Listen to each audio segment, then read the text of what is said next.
Zoom fatigue is a very real phenomenon and has been of particular interest in scientific study as of late, due to meetings moving increasingly online.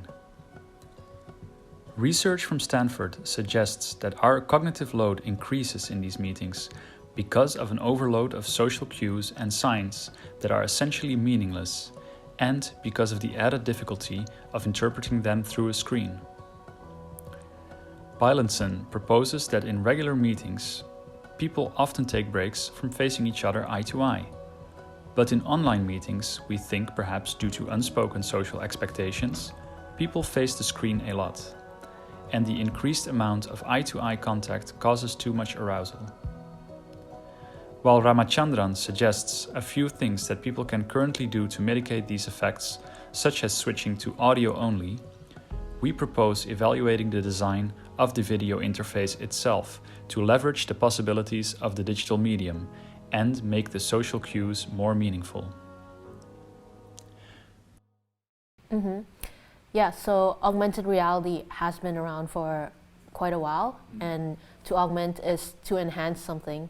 And a lot of kids nowadays, they say, yeah, we're in classes online, we're on Zoom calls the whole day, we get really Zoom fatigued.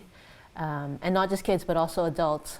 We're noticing these fatigue in being online, being on screens the whole day. But when you look at how a lot of these kids have grown up, they're also on screens the whole day, but they still manage to form really meaningful connections, still have a lot of fun, and not be tired. So by playing around with these AR filters, bringing them into more meeting environments, Zoom, Teams environments, we're hoping to bring a sense of play and a different form of focus into these meetings. And hopefully, yeah, maybe, who knows, Zoom fatigue is a thing of the past. We made a design intervention by designing a custom video filter using Lens Studio and the SnapCam software, and used this in 2 different Microsoft Teams meetings that we evaluated with the participants of the meeting. Our filter is based on the 6 thinking hats of the Bono, which is a pedagogical method. The premise of this method is that the human brain thinks in a number of distinct ways which can deliberately be challenged, and hence planned for use in a structured way, allowing one to develop tactics for thinking about particular issues.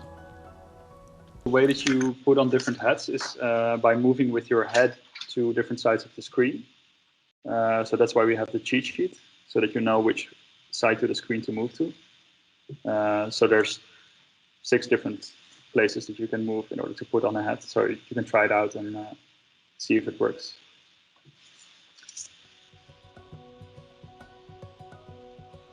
Our hypothesis is that by wearing these hats in an online meeting, participants can be more explicit about the role that they are taking, thereby signaling their intention, and decrease cognitive load by improving the visual understanding of each other in the conversation. There's still something missing in a lot of the tools we use today, like Teams. It's good for a lot of things, but the things that are missing, we can hope that Microsoft will add new features, maybe within a year or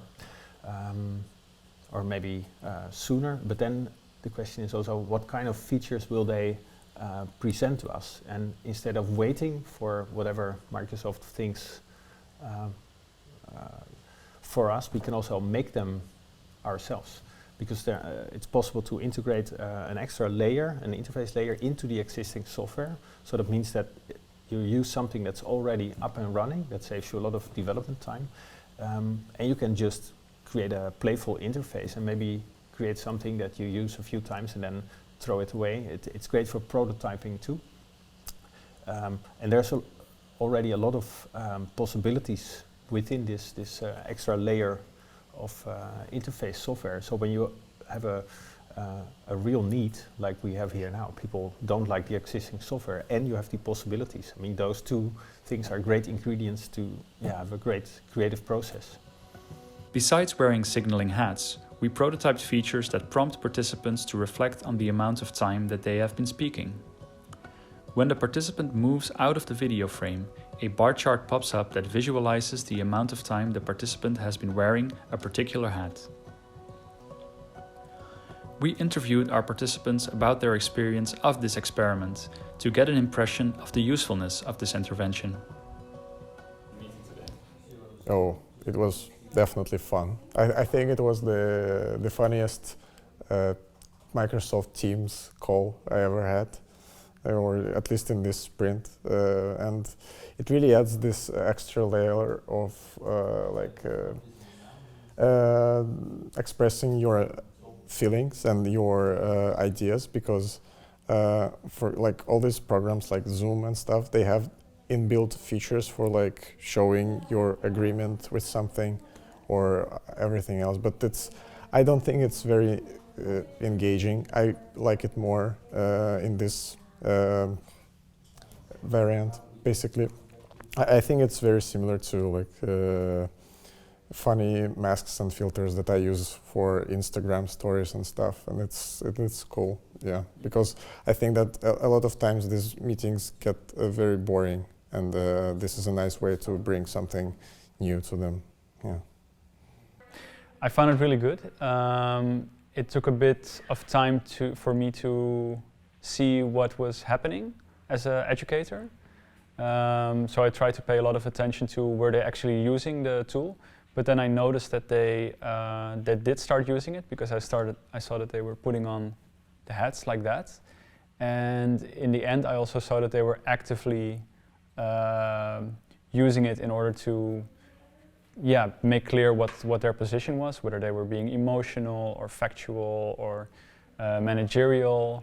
And they also used it in interactions with each other. So they kind of used it to kind of get permission to speak, in order to, when someone else was speaking, then they would put on a hat to kind of signal that they were going to say something from a certain position. So what I heard from them, and I think that's the most valuable, is that they thought it made the interactions a lot more fun, while at the same time we were still discussing serious subjects. So it added a fun layer onto still a serious meeting. And it also allowed them to be more expressive. So I think there's a lot of value in that. Yeah.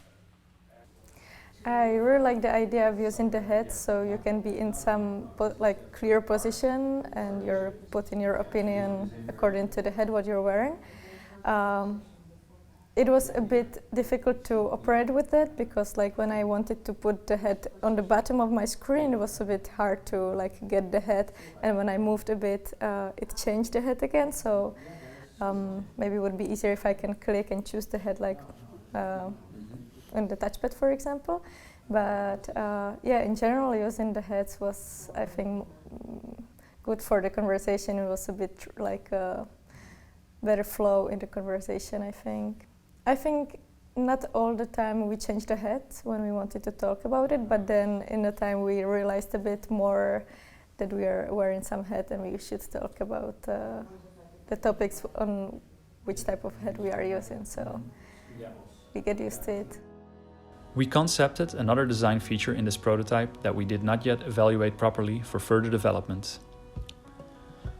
When a participant has not been speaking for a while, a microphone shows up in their screen as a means to prompt them and the other participants to give them the space to voice their input.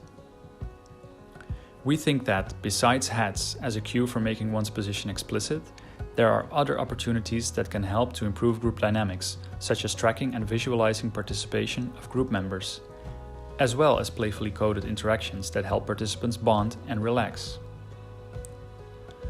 These first experiments suggest our design intervention can decrease cognitive load in online group meetings by making social cues more explicit and adding an element of playfulness.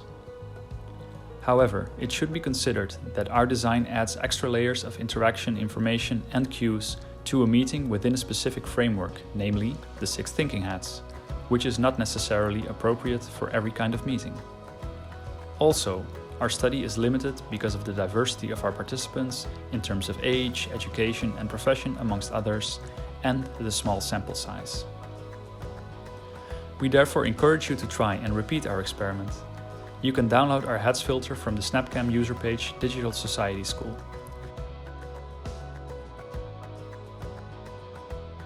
Let us know how your experiment went and if you would like to continue the development of this tool.